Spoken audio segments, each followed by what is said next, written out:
नमस्कार, जय गोमाता।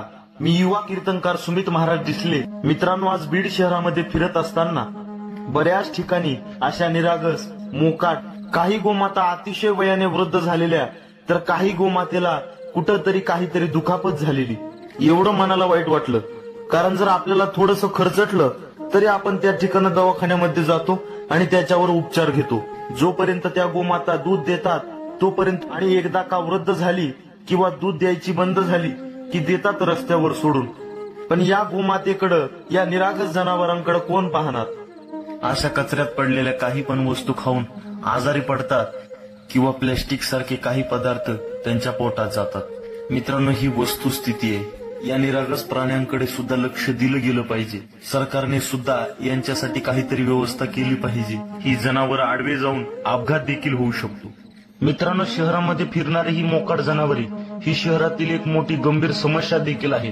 या जनावरांमुळे शहरामध्ये अपघात, वाहतूक कोंडी किंवा रस्त्यावर गाडी चालवत असताना एखाद्या गाडीला आडवं गेल्यानंतर अपघात होणे, किंवा या मोकाट जनावरांमुळे खासगी मालमत्तेचे किंवा सार्वजनिक मालमत्तेचे जसे की बाग, फुले यांची नुकसान देखील होऊ शकते। यामुळे शहरातील नगरपालिका, महानगरपालिका यांनी या समस्येवर विचार करून यावर काहीतरी निर्णय घेतला पाहिजे। जसे की या मोकाट जनावरांना पकडून एखाद्या गोशाळेमध्ये ठेवणे, किंवा या जनावरांच्या सुरक्षेसाठी, संरक्षणासाठी एखादी संस्था निर्माण करणे, त्या संस्थेमार्फत मोकाट जनावरे सोडणाऱ्या व्यक्तींवर कायदेशीर कारवाई करणे, ज्यामुळे लोक त्यांना रस्त्यावर सोडणार नाहीत।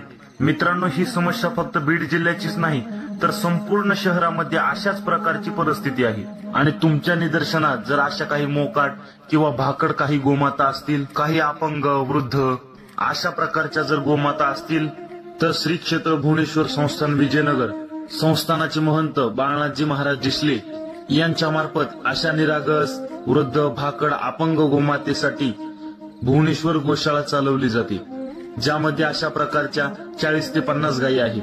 या गायींचा सांभाळ श्री क्षेत्र भुवनेश्वर संस्थान मार्फत केला जातो। जर आपल्याही निदर्शनात अशा प्रकारच्या काही गोमाता असतील तर नक्की संपर्क करा। संपर्क नंबर तुम्हाला आपल्या चॅनलवर मिळेल।